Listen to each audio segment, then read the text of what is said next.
Olá, bem-vindos ao Questão de Ordem. O meu entrevistado é o deputado estadual Radiovaldo Costa, um parlamentar do PT que está aqui na Assembleia Legislativa da Bahia há aproximadamente pouco mais de um ano. Deputado, bem-vindo ao nosso programa, é um prazer tê-lo aqui. Olá, Fernanda, satisfação também estar aqui com você para podermos conversar sobre temas diversos, estou à sua disposição. Deputado, a gente vai falar a respeito de temas diversos, mas eu vou começar logo, iniciar o programa, falando de um tema muito importante, o qual o senhor defende: coibir o assédio moral em serviços públicos. Eu gostaria de saber do senhor como foi que surgiu essa iniciativa, o senhor que também foi um servidor público, se o senhor já passou por algum tipo de assédio moral, ou se o senhor foi procurado para defender essas pessoas que sofrem de forma silenciosa muitas vezes. Pois é, Fernanda, eu tenho muita satisfação de ter sido o autor desse projeto que foi apresentado no primeiro semestre na casa, está tramitando e eu espero que esse projeto possa ser aprovado ainda este ano e, consequentemente, ser sancionado pelo governador Jerônimo e, consequentemente, virar lei. A gente precisa combater o assédio moral, que é algo muito perverso com o trabalhador, seja o trabalhador da iniciativa privada, seja o trabalhador também do serviço público. No nosso país, nós não temos ainda uma legislação que tipifique, que puna, né, aqueles que cometem o assédio moral. Existem projetos tramitando no Congresso Nacional, mas ainda não há uma lei específica para isso. Então, sendo assim, resolvi apresentar esse projeto, dialogando inclusive com servidores aqui do Estado da Bahia, na perspectiva de que a gente crie um regramento, né, para o servidor aqui do Estado da Bahia, os servidores públicos estaduais, e a gente possa combater essa prática. O que acontece? O assédio moral ele acontece de todas as formas, inclusive de todos os lados. Você tem um assédio moral lateral, você tem um assédio moral de baixo para cima, você tem um assédio moral que geralmente é o mais comum, de cima para baixo, mas é algo muito prejudicial e que torna os trabalhadores e trabalhadoras doentes. Isso adoece a prática de assédio moral. A minha experiência com assédio moral, Fernanda, vem muito da luta sindical. Eu tenho uma origem sindical e lá nos sindicatos, os nossos sindicatos combatem esse tipo de prática, denunciam esse tipo de situação. Então, trazendo um pouco dessa minha experiência que tive no movimento sindical e pela ausência de uma legislação no plano estadual, resolvemos apresentar essa proposição.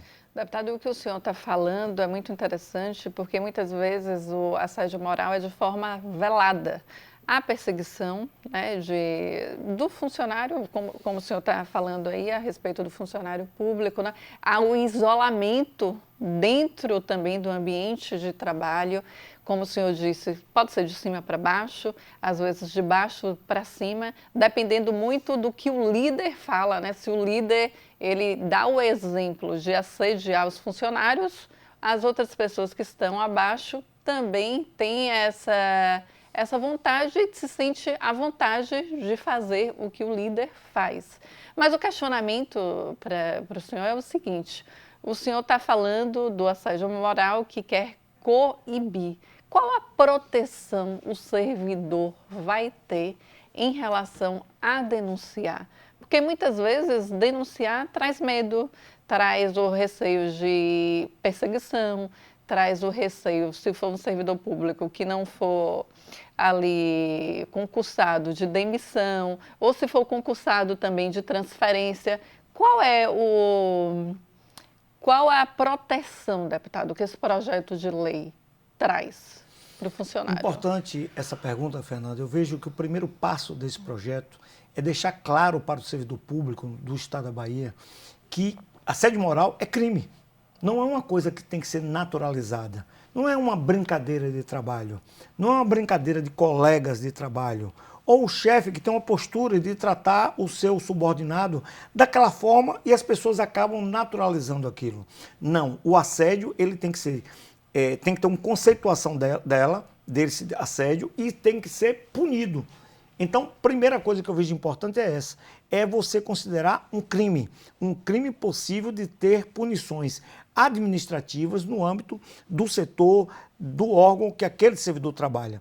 Então, acho que quando a gente garantir isso através de lei, e é claro, não adianta só ter uma lei, é preciso ter uma lei, é preciso ter uma divulgação da lei, a própria lei prevê também que é preciso ter um debate sobre a prática e a condenação do assédio moral. Então, o que nós queremos é que o Estado da Bahia condene o assédio moral nas suas instituições de forma de lei. Não apenas a postura de um secretário ou de um coordenador ou do próprio governador, mas é preciso ter isso garantido em letras claras, inclusive prevendo qual tipo de punição será aplicada caso seja comprovado a prática do assédio moral para aquela pessoa ou pessoas que possam ter praticado aquele ato criminoso. Mas comprovar o assédio moral também acho que é um pouco difícil, né, deputado? Porque as testemunhas estão ali no ambiente de trabalho, então quem é que vai querer denunciar? Concordo com você que é preciso estimular a denúncia daqueles fatos que ocorrem. O projeto também trata dessa questão de proteger as pessoas que vão denunciar, que vão procurar os órgãos para fazer a denúncia e, ao mesmo tempo, com isso, garantir a tipificação do crime.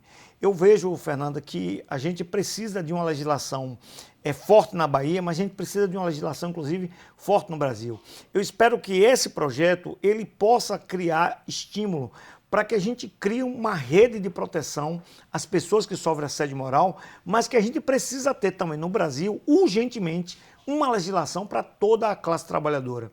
Como disse, setor privado, no serviço público, e vou lhe dizer, Fernanda, acontece assédio moral no serviço público, com certeza, e olha que o servidor ele tem estabilidade, o servidor tem uma proteção, tem uma garantia, mas no serviço privado, na iniciativa privada, isso é muito mais forte. Porque quem sofre o assédio, aí é que não denuncia, porque prefere preservar o emprego. E aí ele sofre todo tipo de prática e isso, como já disse, adoece. Isso, inclusive, leva a casos de suicídio. Já tivemos casos no Brasil de pessoas que se suicidaram por conta das perseguições e práticas de assédio moral que sofreram no ambiente de trabalho.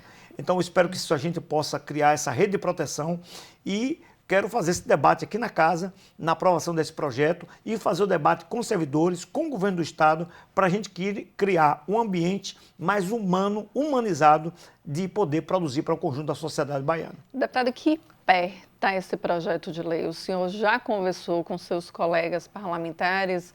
Houve ali uma vontade de aprovar esse projeto? Bem, já conversei com o presidente da Comissão de Constituição e Justiça, o deputado Robson, né, que foi muito receptivo à iniciativa desse projeto. Claro que esse projeto passará por essa importante comissão para garantir a devida constitucionalidade dele. Já pesquisei em outros estados, existem projetos também similares a esse que já foram aprovados e já foram sancionados, já estão funcionando como lei. Interessante, Fernanda, que quando tivemos a ideia de apresentar esse projeto, eu tive o cuidado de fazer uma pesquisa aqui na casa para identificar se tinha algum outro projeto tramitando, né, como esse, se em algum momento algum outro deputado tinha apresentado. Eu ia te questionar isso. E, para minha surpresa, não. Nós nunca tivemos um projeto como esse apresentado. Eu até achava que já tinha projetos tramitando, como tem no Congresso Nacional. No Congresso Nacional, se eu não me engano, tem cerca de 6 ou 8 projetos tramitando, alguns, Fernanda, acredite, há mais de 15 anos.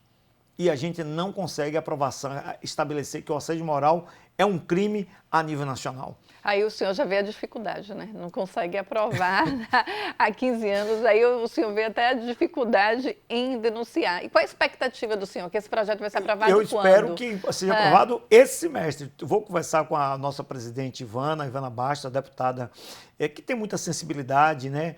Tenho certeza que da parte dela ela tem sido um ponto importante da nossa presidente atual, é que ela tem estimulado que os projetos de autoria dos deputados sejam votados. A gente precisa acabar com essa cultura aqui na casa de que projeto prioritário, o projeto que é aprovado é apenas projeto do Poder Executivo. Claro que os projetos do Poder Executivo são importantes, mas também é importante que os parlamentares produzam projetos, claro, que tenham eficácia, projetos que possam ser efetivamente aplicados e que a sociedade conheça esses projetos. Porque quando um deputado estuda, apresenta um projeto, seja para um segmento específico do serviço público, como é o caso do que eu apresentei, ou um projeto mais geral, o objetivo é beneficiar as pessoas. Mas eu acho que essa coisa de estimular que a Casa aprove, vote projetos de autoria dos deputados é algo muito importante e relevante, e eu espero, dentro dessa ótica, ter esse projeto aprovado esse semestre. Deputado, há aproximadamente um ano, o senhor ingressou aqui no Parlamento Baiano, né, na vaga da deputada estadual Neuza Cadori. Eu me recordo que o senhor esteve aqui comigo, nós falamos a respeito da perspectiva do senhor aqui no Parlamento Baiano, o senhor que já foi vereador por 3 mandatos consecutivos em Alagoinhas, está aqui no Parlamento há pouco mais de um ano e já está fazendo um excelente trabalho só em apresentar essa causa tão forte, tão significativa, né, esse projeto tão significativo aqui no Parlamento. Eu gostaria de que o senhor falasse a respeito dessa expectativa que o senhor tinha, o senhor que teve experiência no Parlamento Municipal, obviamente, é bem diferente do que o parlamento estadual. Foi o que o senhor esperava, deputado? Bem, eu diria, Fernanda, que sim, eu tenho uma experiência hoje que eu considero muito importante. A ALBA, de fato, ela tem um papel institucional muito forte para toda a Bahia. Eu diria até que o povo baiano não sabe da importância da Assembleia Legislativa para as suas vidas, né? Aqui nós votamos projetos relevantes, na maioria projetos do governo do Estado, aprovação de empréstimos, investimentos para o Estado, ações que melhoraram a vida ou estão melhorando a vida do povo da Bahia. Então, isso foi uma experiência muito relevante. A outra coisa que eu considero importante, eu já senti um pouco disso quando fui vereador e hoje muito mais. Eu sempre vejo que o papel parlamentar é o papel da interlocução. Esse é o papel mais importante. Quando você assume uma cadeira dessa, você é interlocutor de uma série de problemas, demandas e setores da sociedade. E eu busquei usar isso, ser interlocutor de situações na saúde, na educação, na infraestrutura, né, junto a empresas também que prestam serviço à sociedade baiana, como por exemplo a Coelba, a Embasa. Então você é interlocutor, você é voz. Você é a voz de um grupo de pessoas, de uma cidade, de uma região, de uma categoria profissional. Você é aquela força que você precisa fazer com que aquele problema ganhe repercussão ou possa, inclusive, ser resolvida. Então, nesse ano, eu diria que para você foi a principal atuação nossa. Eu busquei ser um interlocutor, aberto aos mais diversos setores, aberto às mais diversas regiões. Digo para você que visitei todas as regiões da Bahia, sendo interlocutor de problemas, de demandas, de situações.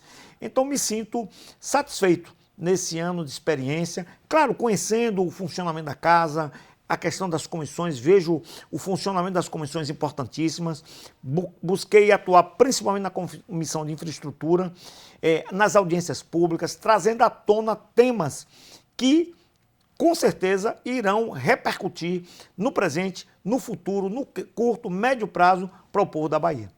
Deputado, o senhor falou aí a respeito da interlocução. O senhor é um interlocutor aqui no Parlamento Baiano, como deputado estadual, mas essa interlocução sua já vem há muito tempo, desde quando o senhor entrou na política e também no sindicato.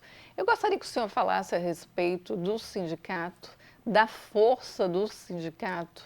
O senhor acredita que há preconceito em relação ao sindicato e se há também uma forma que as pessoas dizem, até que se fala muito nos bastidores, de querer esvaziar o sindicato para perder mais força. Mas o senhor vai falar isso após um breve intervalo. A gente volta já já.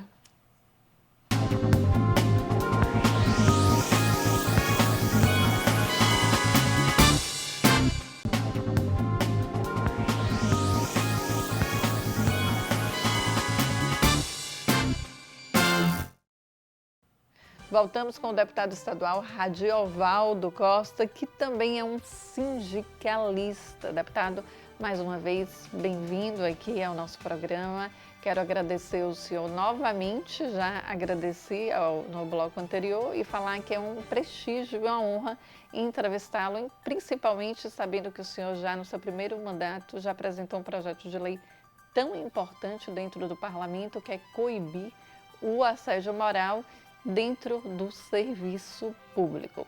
Mas no bloco anterior eu questionei ao senhor a respeito do sindicato. O senhor é um sindicalista. E do sindicato há muito nos bastidores, há muito comentário nos bastidores, e eu converso com deputados tanto da oposição quanto da situação. Uns deputados fortalecem o sindicato, outros não. Qual a opinião do senhor em relação ao sindicato? Como o senhor vê o sindicato há 30 anos e como o senhor analisa o papel do sindicalista hoje? O senhor acha que há um preconceito com o sindicalista? O senhor acha que há um preconceito com o sindicato? Há um movimento também de querer esvaziar o sindicato, deputado? Bem, Fernanda, eu que agradeço a você, inclusive por essa pergunta, né? Porque eu costumo dizer que eu nasci meus dentes no sindicato. A minha vida política toda, Fernanda, ao longo de mais de 30 anos, foi como dirigente sindical, fui dirigente sindical estadual, dirigente sindical nacional, principalmente da categoria petroleira, né, que é uma categoria muito forte, com sindicatos fortes, não só a nível de Bahia, aqui o Sindipetro Bahia, como também a nível nacional. E eu até iria um pouco mais atrás no tempo da sua pergunta, e eu diria para você que desde que os primeiros sindicatos foram constituídos no mundo, ou aqui no Brasil, lá no iniciozinho do século XX, os sindicalistas sempre foram perseguidos, né? Ser sindicalista era ter um carimbo para você ser perseguido. Perseguido pela imprensa, perseguido pelos patrões, perseguido pela polícia, perseguido até pela própria sociedade. Mas isso, é claro, tinha um objetivo.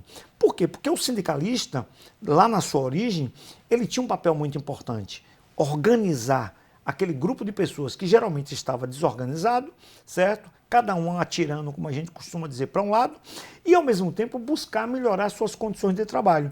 Melhorar condições de trabalho significa diminuir o lucro dos patrões. E os patrões não queriam abrir mão de parte do seu lucro, né? Ou ter alguém ali lhe cobrando melhorias, preocupado com a segurança no trabalho, preocupado com as garantias, com condições de trabalho. Patrão nenhum queria isso. Então, por isso, a perseguição, na origem, ao sindicalista, que se estendeu ao longo de todo esse século XX que passou e continua no século XXI. Então, eu diria para você com todas as letras, né? Infelizmente, ainda no século XXI, mesmo tendo diminuído um pouco, mas o sindicalista, os sindicatos continuam perseguidos, continuam sofrendo preconceito, né? Isso é importante. Que tipo de preconceito? Porque fica parecendo que sindicalista só sabe fazer greve, sindicalista só sabe fazer baderna, sindicalista só sabe fazer confusão. E isso não é verdadeiro. Se não fosse o movimento sindical, e aí vou me ater ao Brasil, se não fosse o movimento sindical brasileiro, se não fossem as nossas entidades sindicais, as nossas lideranças sindicais, o povo brasileiro estaria numa condição muito pior do que a que está, principalmente do ponto de vista dos direitos.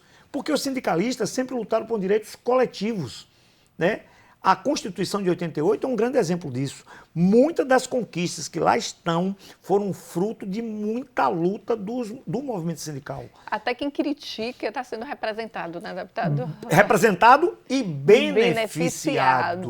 É. Exatamente. Quem não gosta do sindicato, a não ser que seja patrão, seja empresário, mas se for trabalhador ou trabalhadora do serviço público, da iniciativa privada, foi beneficiada. Foi beneficiada com a melhoria salarial, foi beneficiado com a redução da jornada de trabalho, foi beneficiado com a conquista de uma assistência médica, foi beneficiado com dispositivos de segurança no trabalho. A segurança no trabalho, Fernando, ou seja, nós não temos, que já são alarmantes, os índices de acidente no trabalho no Brasil, infelizmente, ainda são altos, mas são bem menores do que o que poderia ser em função da atuação do movimento sindical, que se preocupou com a doença ocupacional, que se preocupa em proteger o trabalhador. Então, eu tenho muito orgulho, sabe, de dizer, eu sou sindicalista. As coisas que eu aprendi na vida, estudei em várias escolas, tive vários professores, mas o movimento sindical foi uma grande escola. E nós temos lideranças para exemplificar isso. O presidente do país, hoje, foi um grande sindicalista, talvez o maior de todos, que é o nosso presidente Lula. O governador da Bahia, Jacques Wagner, foi sindicalista, fundou praticamente o Sindiquímica lá no polo petroquímico. O governador Rui Costa também é oriundo do Sindiquímica e é considerado um dos melhores governadores que o nosso estado teve. Nós temos prefeitos que foram sindicalistas, deputados federais, estaduais, o deputado aqui, Rosenberg Pinto, da atual legislatura. Rosenberg foi sindicalista comigo, no mesmo sindicato, por anos ali na Petrobras. E hoje é líder do governo, um dos deputados mais votados dessa casa. Então, a gente observa, então, com alguns rápidos exemplos, que o sindicalismo e os sindicalistas contribuíram para uma vida melhor da sociedade baiana e brasileira. Então, por isso que a gente precisa, de fato, combater esse tipo de preconceito, de perseguição e de informação desvirtuada que acaba levando para algo que, infelizmente, tenta tornar a atividade de sindicalista como uma atividade negativa e que nada contribui para a sociedade, o que não é verdade. Deputado, vamos falar agora a respeito da política, né, da política partidária, das eleições de 2026. Nós estamos há praticamente pouco mais de um ano das eleições e a gente vê que o país está fervendo. A polarização política, que geralmente acontece quando está muito mais próximo da eleição, nós já temos uma polarização política efervescente dentro do nosso país.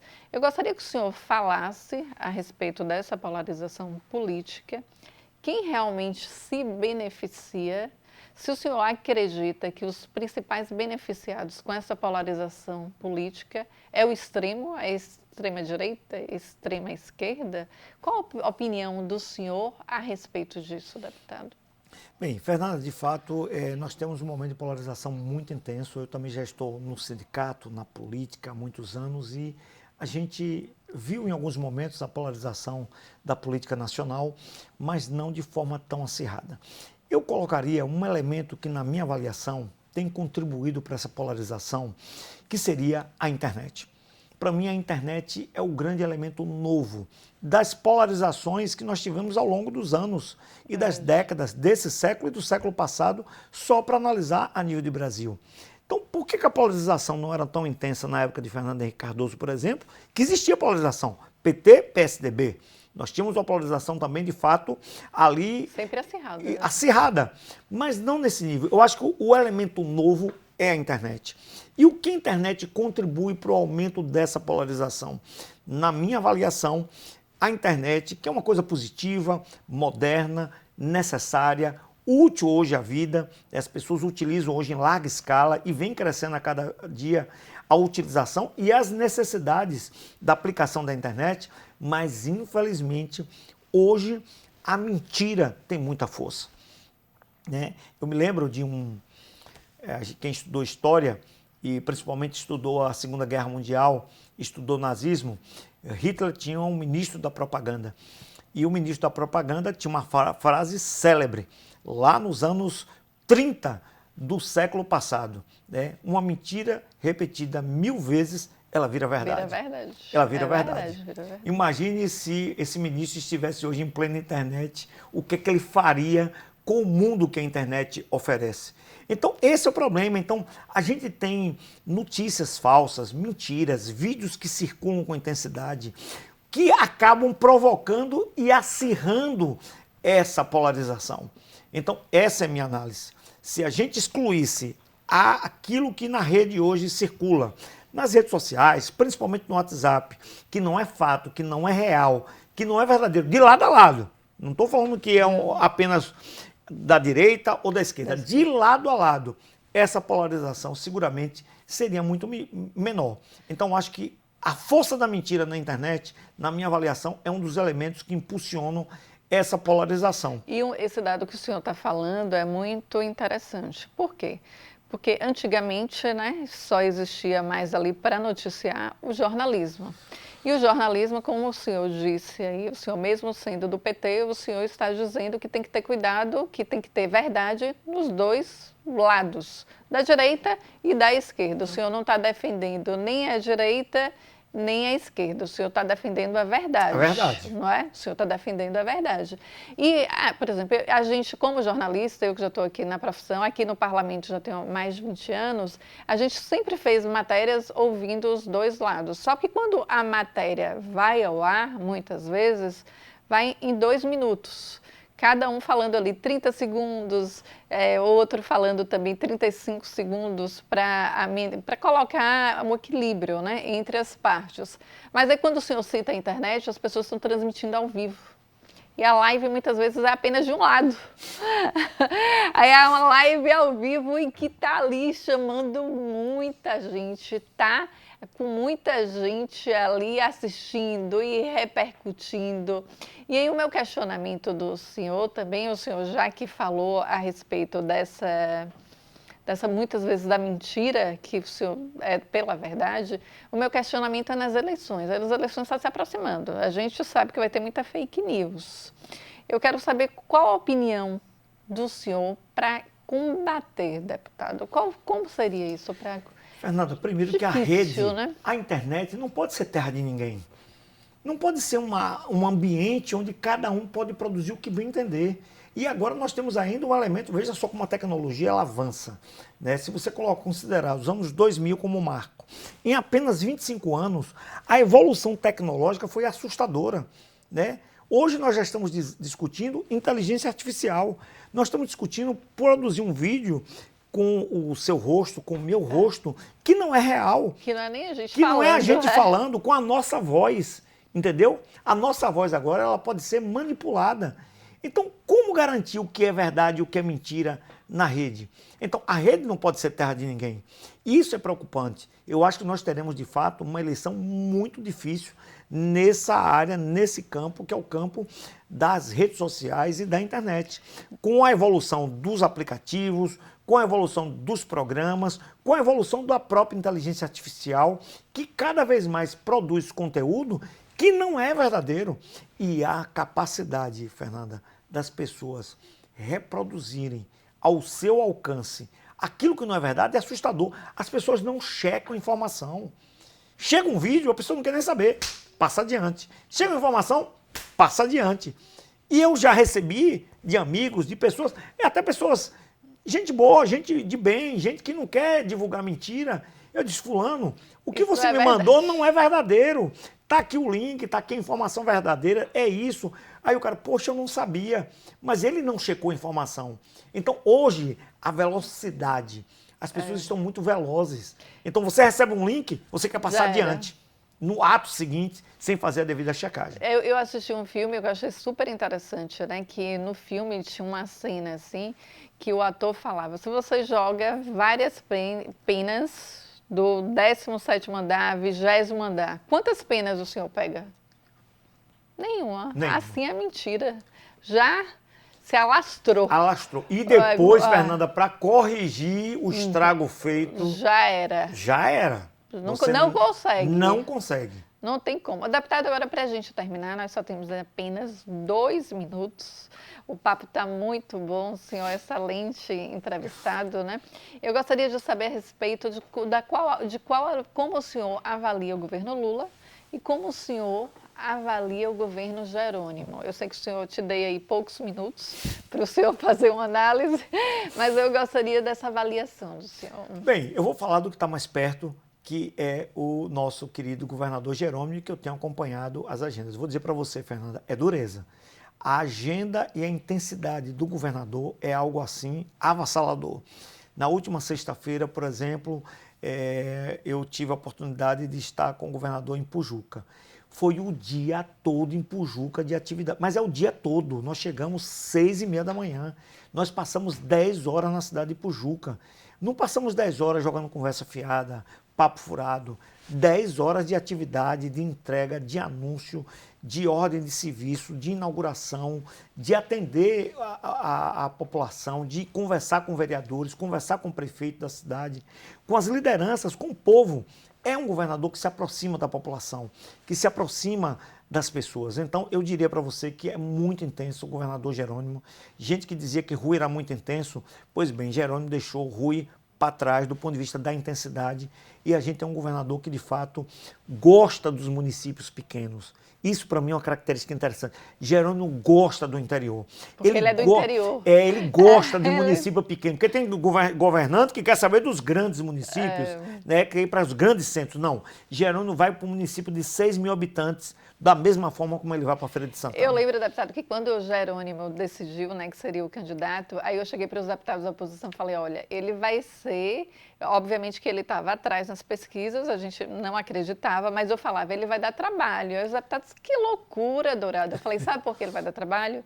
Eu sou do interior e ele é do interior. Quem é do interior gosta de quem é do interior. Pois é, do interior. A gente se identifica. Isso. Quem é do interior parece que tem uma senhazinha ali Isso. que a gente se identifica. Então, quando ele chegar e mostrar o traquejo dele ali, que é do interior, o carinho e tudo, eu falei, vocês vão ver que ele vai dar trabalho. Os deputados não acreditavam no que eu falava. O governador vai visitar, nos 4 anos de mandato, todos os municípios do interior. Acho que nenhum governador fez isso em nenhum momento, nem mesmo o Rui Costa. Eu estava vendo que dos 417 municípios baianos, o governador Jerônimo já visitou 394 municípios. E está indo para todo. Ninguém fez isso. Então, isso mostra que o que eu estou falando é real, é verdadeiro.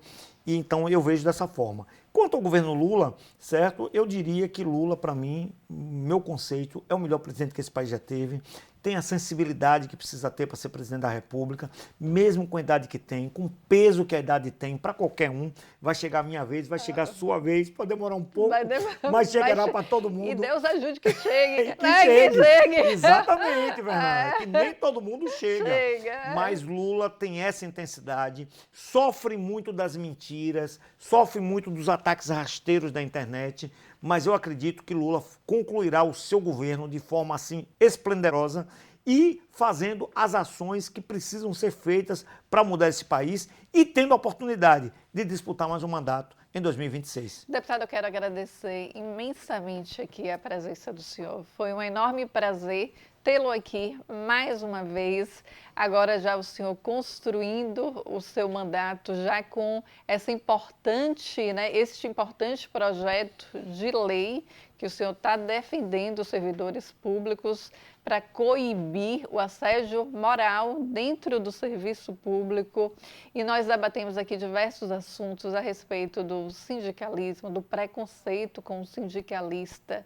Também falamos sobre o parlamento baiano, sobre as comissões, sobre projetos de legisladores, sobre o governo Lula, o governo Jerônimo. Então, para mim foi um enorme prazer. Pena que o nosso tempo aqui é pouco, mas espero que em breve o senhor retorne aqui para a gente debater mais. Obrigada, deputada. Eu que agradeço, um abraço, foi uma satisfação. Até a próxima. Obrigada.